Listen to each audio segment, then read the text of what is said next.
you were yelling about? Sounded like he said we got a litter from Mom. What's all the commotion? Ellie says Jethro says Pearl sent us a litter. A litter of what? Did you hear what? No, but I bet you it's kittens. Probably kittens. Pearl's always trying to give away kittens.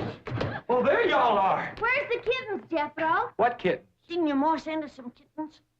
Just a minute. Nope, just a letter. Jethro, how could you think that kittens would... Well, come on, sit down. Let's hear what Pearl's got to say.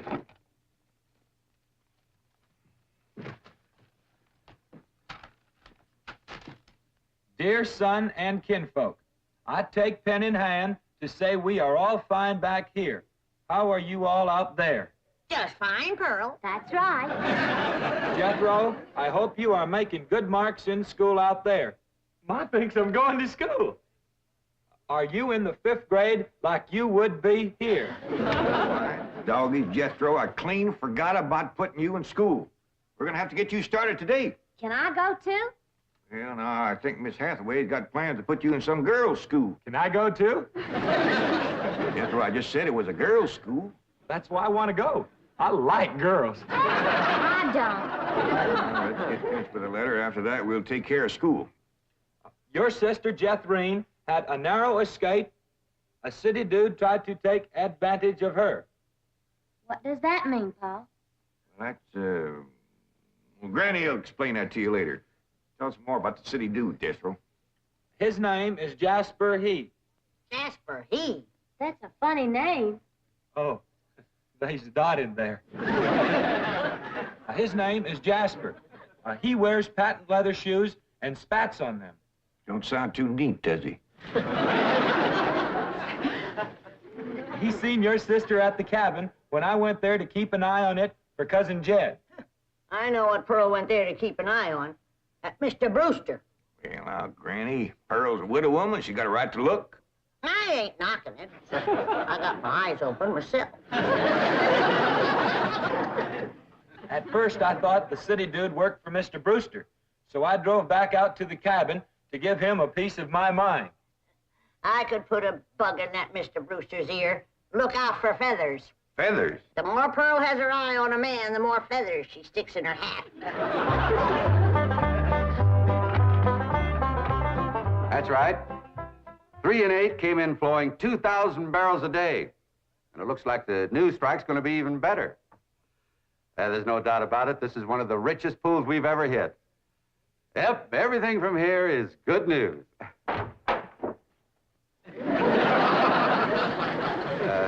Well, not everything. I'll call you back. Mrs. Bodine, this is a pleasant surprise. Well, thank you. Although you might not think it's so pleasant when you hear what I have to say. Oh? One of them oil fellas working for you has made advances to my daughter. Made advances? Well, what would you call being picked up and carried off by brute force? Well, I'd call that making advances. What's his name? Jasper Depew. Jasper Depew. I ain't seen him myself, but from what Jethro tells me, he's a pretty slick article. Oh. Oh, Mr. Brewster, you don't know how hard it is for 2 girls living alone like Jethro and me. You see, my son Jethro's in California with Cousin Jed, leaving us no man to protect us. I'm a widow woman, you know. I guess wherever you have 2 unattached girls living alone, there's bound to be trouble. Especially when the girls are the kind that men call lookers. Did you say his name is Depew? Jasper Depew. Calls himself Jazzbo. Oh, Jethro says he's a flashy dresser and a fancy talker and drives a sporty car. Regular big city dude. I guess Jethro's kind of like me when it comes to tall, handsome city fellas. I'm just putty in their hands. Nope, no one by that name working for OK Oil. You mind if I look? Oh, well, no, go right ahead. I'm bound and determined to find the rascal that trifled with the affections of my sweet, innocent, helpless baby girl. Ma! Jethro, I thought I told you to stay in the buggy. I seen Jasper Depew coming. Here? Yes'm. Oh, well, thank goodness we got Mr. Brewster to protect us. Oh, there he is. Mr. Brewster throwed his arms around me and helped me in his strong embrace. What's an embrace, Paul? Well, that's when folks kind of twine their arms around one another. You mean like wrestling? It's sort of like wrestling, except they ain't mad. It's like wrestling for fun. I reckon you could see that. Go on, Jethro. Then we heard a knock on the door, and we knowed it was Jasper Heath. Better look for that dot again. Oh, yeah. We knowed it was Jasper. He was there to get Jethrine. Her beauty had set his heart to burning with flamin' desire. What's flaming desire, Paul? Well, Granny will explain that to you later. Well, I'll try. You're sure counting a heap on my memory.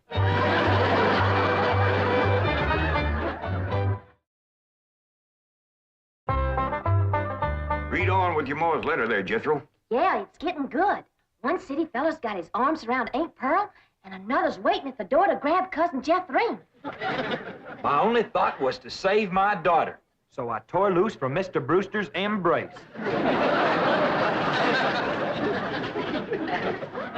I saw Jethrine heading for the door, so I quick throwed myself betwixt my child and danger. But sweet innocent Jethrine, not knowing better, let that rascal in.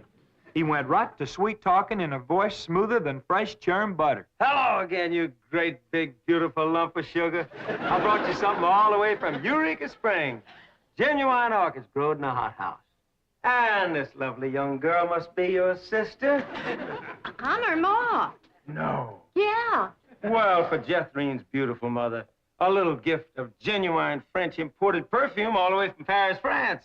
Oh, well, you had my order. Oh, my goodness. Genuine Paris, France perfume. Look at that French writing on there. That says, "Ah, d'amour." That means, oh, love. Ain't he a sport, Ma? And for Jethrine's handsome father, a genuine cigarette case, silver. Thank you, but I am not Jethrine's father. No, Mr. Brewster ain't my husband. He's just a friend. Well, any friend of Jethrine's beautiful mother is a friend of mine. This is from old Mexico and hammered out of solid silver by the Aztecs Indians hundreds of years ago. Well, that brings up an interesting question. Why would the Aztecs make cigarette cases when they had no cigarettes? That is an interesting question. I'll have to ask some of my Aztecs friends about that. Hey, Dom. Remember, ain't she sweet? Well, I've read...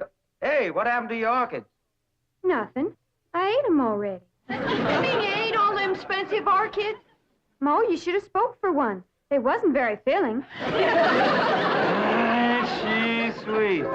From her head down to her feet, and that's a long way. But I ask you very confidentially, ain't that baby sweet? Ain't she large?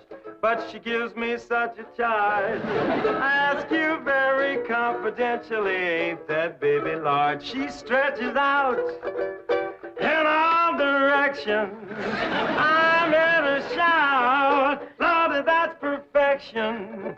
Are you with me? Ain't she keen? Well, that's the most I've ever seen. And I'm here to tell you I'm her ding-dong daddy, and she's my queen. And she is king-size, my Jethrine. Lots of mama, my Jethrine. She carries me away. Jethrine, put him down! So your sister Jethrine has got herself a steady fella now. He says he is going to ask for her hand someday. I hope he will take the rest of her, too. Ha ha. Give my love to all and be a good boy. I am going out now to mail this letter and get some more feathers for my hat. As ever, your loving mother. Gee, sure nice to hear from Ma. Nice letter, nice here. Jethro, you and me's got to go right out and find a school and get you to going. Granny, you pack up a nice lunch for Jethro to tote along. How about a big mess of poke greens and chitlins with some pone and a big pot of sorghum to dip it in? Fine. Oh, Granny, it don't have to be that fancy. Some of the other boys here in Beverly Hills might not have it so good. They go to complaining to their folks. Let them complain. It ain't gonna hurt none to raise their standard a little. I'll get the truck up to Jay. Paul, please let me go with Jethro. I can help him fight if the big kids in the 5th grade goes to picking on him. I know for sure that Miss Hathaway has got other plans for your schooling. But with Jethro gone, I won't have nobody to play with. Oh, yes, you will. I just remembered something. Mr. Drysdale's stepson is coming home for Thanksgiving. And he's going to be living right next door. And you can play with him. Mr. Drysdale gave me some pictures of him. Here's the pictures of Sonny. That's what they call him, Sonny. He's been going to a lot of schools, and you ought to know some real good games to play. Ain't he something? Yeah, but what? Well, he's a boy. Sure? Ellie, just because he's wearing...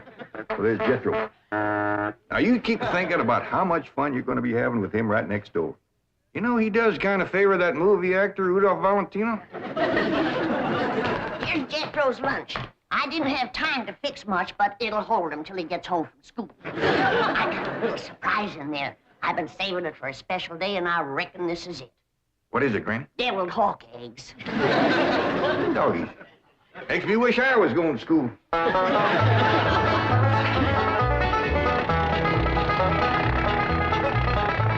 School, all right. Millicent, Schuyler, and Potts. I reckon them 3 is the teachers.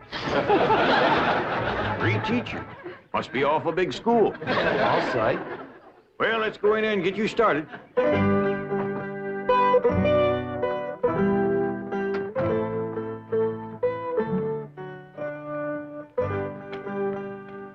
you are.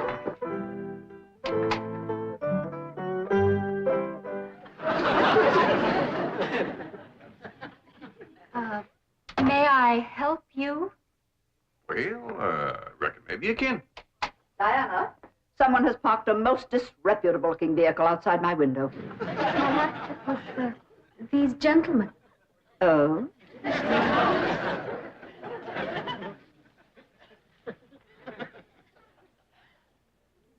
Yes? What is it you wish? Well, I'd like to get my nephew started into school. Here? Yeah, here's all right if you got room for a desk and his lunch basket. My dear man, this is a most exclusive private school. The tuition is quite expensive. Well beyond your means, I'm sure. Does that mean it costs a lot of money? That is precisely what it means. Well, I can pay you if it ain't over 25 million. 25 million? Yes, ma'am, that's all I got. Dollars? Yes, ma'am. In cash. Yes, ma'am. This is obviously a practical joke perpetrated by one of my envious competitors. What is your name? Jed Clampett, ma'am, and this here's... And you expect me to believe that you have $25 million? Well, no, not on me, ma'am, but my neighbor, Mr. Drysdale, he's keeping it in his bank for me.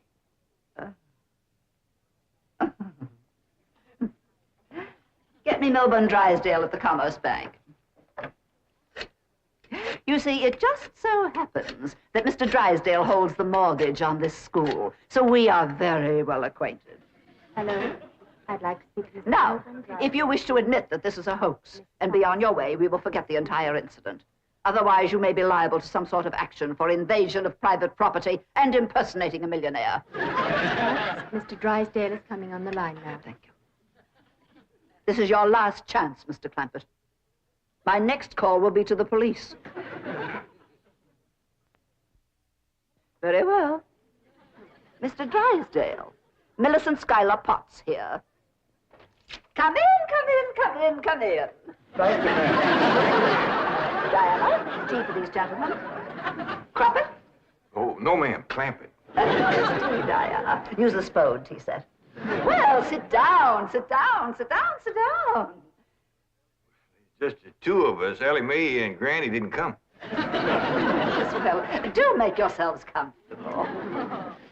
Mr. Drysdale's exact words to me were, oh, never mind his exact words. Apparently he values your friendship greatly, and Mr. Drysdale is a very important mortgage. Ma'am. Now then, shall we talk about your youngster who's entering our 5th grade? What is his name? Jethro Bodine. Bodine? Jethro. No, ma'am. Jethro Bodine. We always put the last name first. Now, male, of course. Yes, ma'am. Just got a letter this morning. Date of birth? December the 4th. Year? No, ma'am. Back home. We only been here a few weeks. Perhaps you should answer the questions for our vital statistics. Now, we need to know the complete birth date, which in turn gives us the exact age. Now, we have December 4th, and judging from the fact that your nephew is entering the 5th grade, I would surmise that the year is 51 or 52. Am I correct?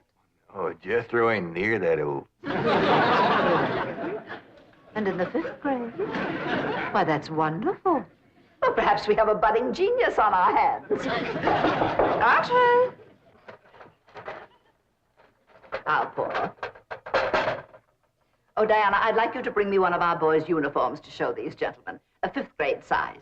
No, on second thought, you'd better make it 3rd grade. He's younger than average. Mrs. Parker. We require that all of our students wear identical uniforms. It makes for less friction that way. Otherwise, the boys of millionaires are apt to be taunted by the really rich. I bet you Jethro will look right good in a uniform. He can't wait to be a soldier. Oh, yes, many a young lad is like that. However, our uniforms do not reflect any militaristic design. No, rather, we strive for something gay, attractive, and smart. Oh, there you are. Charming, isn't it? Now, you take this home and have Jethro wear it when he comes to school in the morning.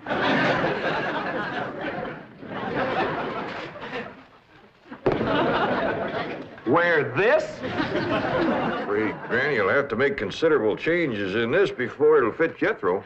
So tiny? Yes, ma'am. And in the 5th grade? Why, the boy must be a genius. Well, you may be very sure that we will bring him out. Where is this? He'll bust out. Now then, how do you gentlemen like your tea?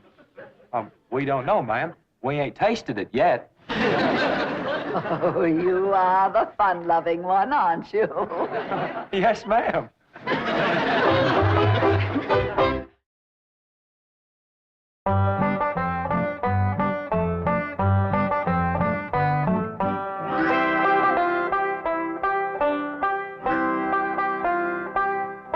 Granny, here's Jethro's school clothes. You want me to help let him out? Oh, well, thank you, Ellie, but let's see what has to be done. Maybe they fit him already. That's supposed to be a hat? I reckon so. What's that? Well, Jethro said it stands for POTS. Pots? That's the school he's going to. Pot school. Hell, he'll be learning a good trade. If there's something folks always needs, it's pots. Jethro can make you some dandy new ones once he catches on to it. Who in the Sam Hill is supposed to wear that? Well, Jethro, I reckon. Jethro couldn't have wore that at 3. Paul said it'd take some letting out. Letting out? There ain't enough seams in the whole world to let that out. How's it going, Granny? Are you getting my uniform already? Jethro Bodine? No, Granny. Over to school, it's Bodine Jethro. Ellie Mae, leave the room. You got no shame running around here in your underpants? Granny, these ain't underpants. They swimming trunks. You wrap that towel around you before I cut a switch. But Granny, Miss Hathaway says... I don't care who says what. I'll be glad when your ma gets out here to take you in hand and to make you some school clothes. These things ain't never gonna fit. But Granny, I gotta have these in the morning. It's a rule. All us kids over there's gotta wear these. And that coat, too. Yeah. I sure wish your ma was here with her sewing machine. Pearl's a whiz at making clothes. Now that you're gonna be keeping company with Jazzbo Depew, you're gonna need some nice clothes. I like the little fella, Ma. I'm glad, Jeffrey. But you gotta stop picking him up all the time. He ain't heavy. That ain't the point. It don't look fitting for a girl to run around carrying a fella. All right. I won't pick him up anymore till we get married. Why would you pick him up then? To carry him over the threshold. You ain't supposed to carry him. He's supposed to carry... No, that's ridiculous. I declare, I don't know how I'm going to keep you in clothes the way you're shooting up. I start a new outfit, and by the time I get it stitched together, you've outgrown it. My new shoes is already too tight for my feet. Oh, them feet. If they get any bigger, you're going to have to go outside to turn around. My feet ain't as big as Jethro's. Well, of course not. He's a boy. Just think, your brother Jethro's going to school in Beverly Hills, California. Yeah. I'm homesick for to see him, Ma. Me too, Jethro. I'll bet your rich Uncle Jed has Jethro duded up like one of them actors in movie pictures. I can't understand these Beverly Hills schools. Wearing that uniform ain't gonna make you no smarter.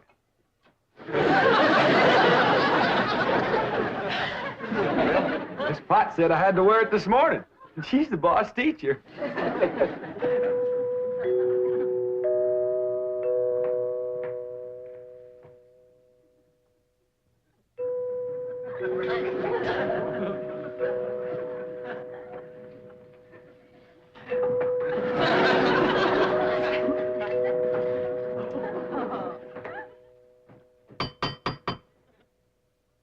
Dang, if Jethro ain't right. Every time that music plays, somebody comes to the door. Good morning. Surprise, surprise. Good morning, Miss Potts. I decided to come by and drive our diminutive genius to school myself. What? Your nephew, Jethro. Oh, yes, ma'am. Jethro! Come on down here. You got to ride to school. Well, that's mighty nice of you, ma'am. Oh, tut, tut, tut. I'm going to give the boy my personal special attention. I feel that when one... Well, howdy there, Miss Potts. You come to take me to school? You betcha she is. Now, I want you to be a good boy, make good marks so your ma will be proud of you. This is your nephew? Yes, ma'am. You met him yesterday, remember? Of course, he does look a mite different in his uniform. Granny had a time getting it to fit, but she done it. You are in the 5th grade? Oh, yes, ma'am. Just finished 3 years in the 4th. But I can't. It's impossible. Oh, that ain't nothing. He got through the 1st grade in only 2 years. Under no circumstances can I allow this. Well, say, here comes Mr. Drysdale. I reckon he's coming to see Jethro off to school. Come along, Jethro. Take off. This is the way we go to school. This is the way we go to school. Here's Jethro's lunch. Oh, Jethro! You forgot your lunch. Now, Jethro, you share your grits and fat back with Miss Potts today.